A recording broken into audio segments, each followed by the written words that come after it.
Módulo uno, clase 3.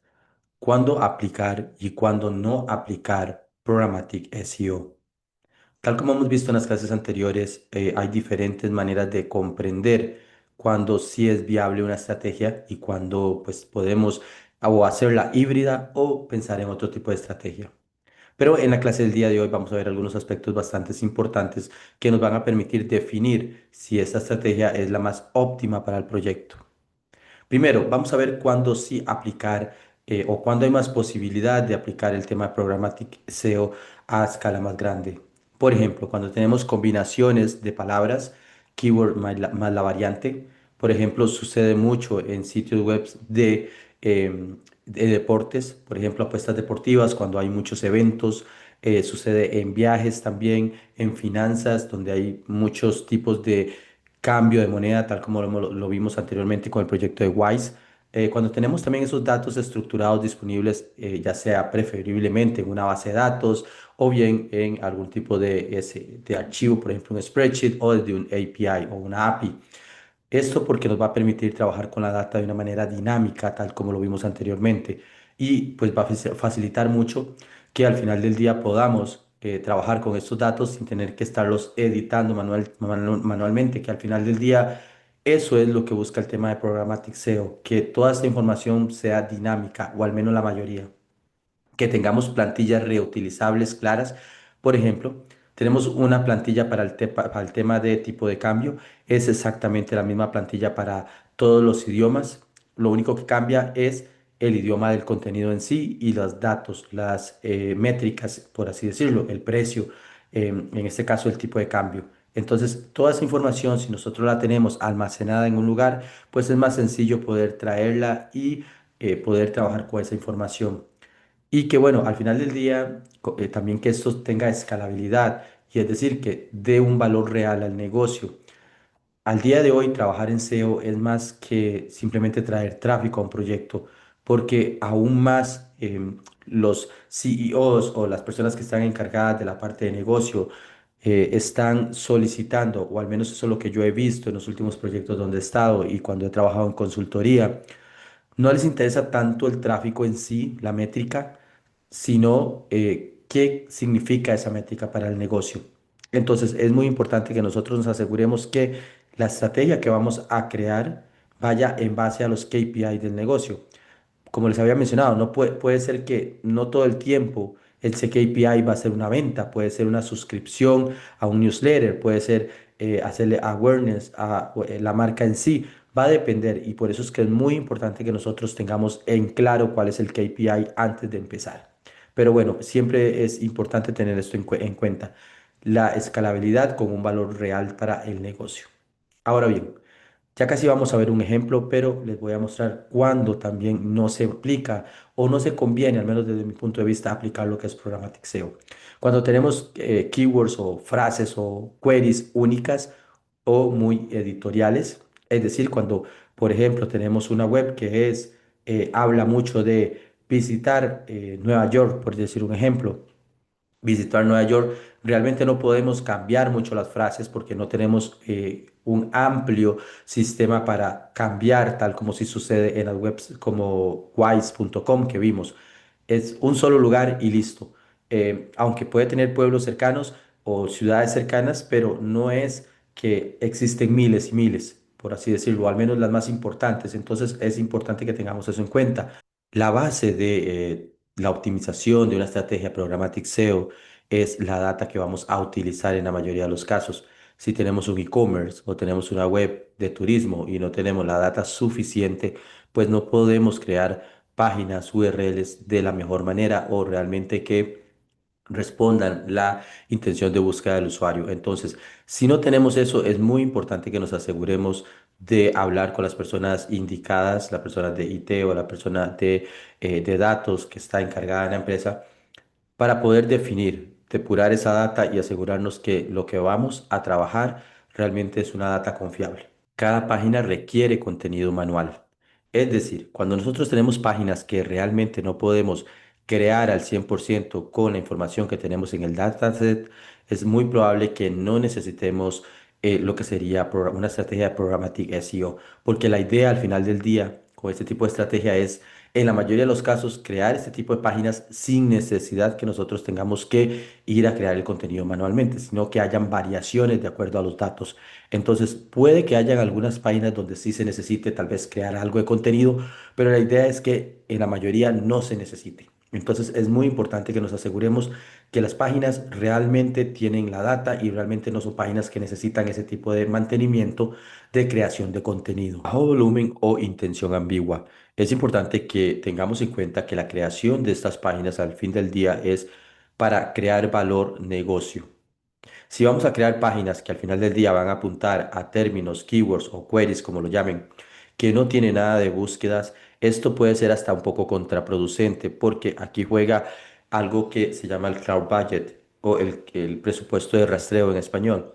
Si tenemos un e-commerce gigante, el cual tenemos muchas URLs y muchas de esas URLs que hemos creado realmente no tienen un valor, no tienen contenido que la gente vaya a buscar, es mejor o colocarlo en no index o no crearlas para evitar que los diferentes rastreadores, no solo Google, pero diferentes rastreadores, no gasten tiempo en URLs que al final del día no aportan nada de valor ni negocio.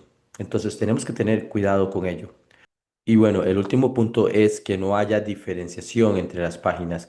Es importante que realmente los datos, si bien van a venir desde un dataset y se van a cargar de manera automática, tienen que ser diferentes. Tiene que haber esa diferencia, originalidad, por así decirlo, en los datos que vamos a cargar.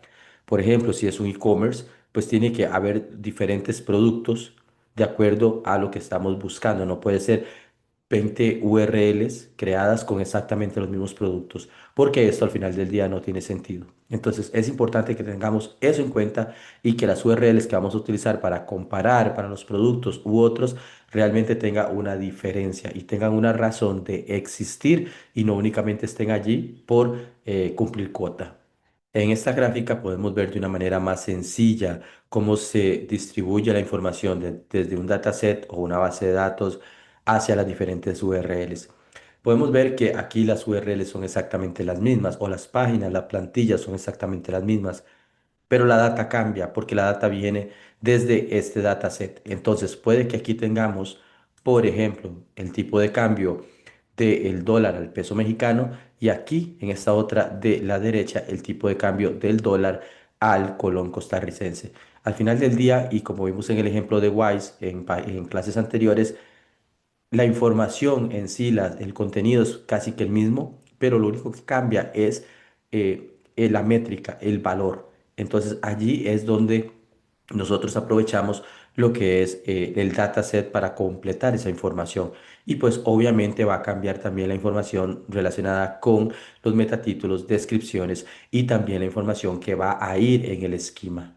Cuando digo la información que va a ir en el esquema, quiere decir que los datos en sí, por ejemplo, utilizando el ejemplo de tipo de cambio, son los que van a estar en el esquema, porque el contenido va a ser pues prácticamente el mismo, pero sí va a cambiar, por ejemplo, si una frase del contenido dice el tipo de cambio hoy en México es, no sé, 620 pesos, en Costa Rica va a decir lo mismo, pero obviamente vamos a cambiar esas métricas y las palabras para la localización. Por ejemplo, ya no va a ser como en México, sino no, ahora va a decir el tipo de cambio en Costa Rica hoy es 450 colones por dólar. Como pueden ver, toda esta información o ese Costa Rica y el tipo de cambio es información que tenemos en el dataset. Y por eso es importante asegurarnos que tenemos un dataset sólido para poder traer toda esa información con el equipo de desarrollo y que se pueda almacenar y que se pueda gestionar de manera dinámica. Y bien, para cerrar esta clase y dejar el concepto aún más claro,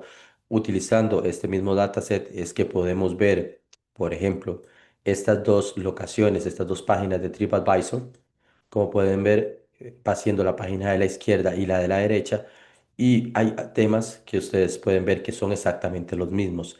Si nosotros venimos a la sección de, por ejemplo, a Explore Popular Experience, vamos a ver que pues es prácticamente lo mismo. Lo único que va a cambiar son pues las locaciones, los títulos y demás, como pueden ver. Eso es lo que cambia, pero a nivel de contenido es pues prácticamente el mismo. Por ejemplo, las experiencias también, como pueden ver aquí. Y bueno, las locaciones van a cambiar. Es muy importante y por eso quiero enfatizar, valga la redundancia, la importancia de tener un dataset bien estructurado, bien depurado, porque gracias a eso nosotros podemos traer la información y asegurarnos que eso es una información de alto valor para el usuario. Como ustedes pueden ver aquí, si nosotros hacemos scroll hasta el final, en ningún momento nos están agregando el famoso contenido SEO que uno le agrega a las páginas tradicionales, por así decirlo, tal como sucede en esta. Esta página que está aquí es una que yo he creado de ejemplo.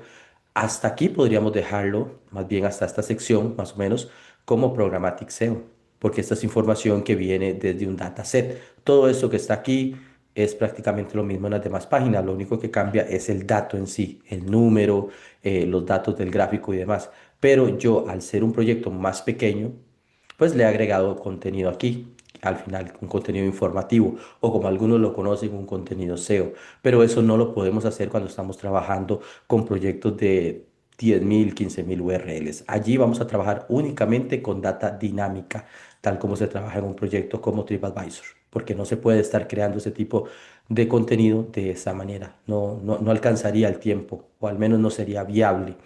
Entonces, este tipo de información también que tenemos aquí es una plantilla, es exactamente la misma plantilla y lo único que cambia es la información que viene del dataset. Entonces, esto es para complementar el otro ejemplo que les había mencionado o que les había mostrado en clases anteriores de el sitio de wise.com, pero aquí vemos cómo se aplica también a un sitio web de turismo, de viajes, y así se puede hacer con muchos otros sitios donde haya mucha información y donde se pueda hacer muchas comparaciones y donde se pueda hacer este tipo de experiencias o este tipo de configuraciones que tengamos para hacer, por ejemplo, la keyword más un lugar o la keyword más una comparación. Ejemplos hay muchos, pero creo que con esto nos queda bastante claro cuándo sí y cuándo no podemos, o más bien cuándo no recomiendo hacer lo que es una estrategia de programmatic SEO, porque al final del día lo que buscamos con esto es crear un impacto real que pues traiga negocio. Como les había mencionado, estos son recomendaciones, no está escrito en piedra. Ustedes pueden ver la información y de allí pues tomar sus propias decisiones para una estrategia SEO.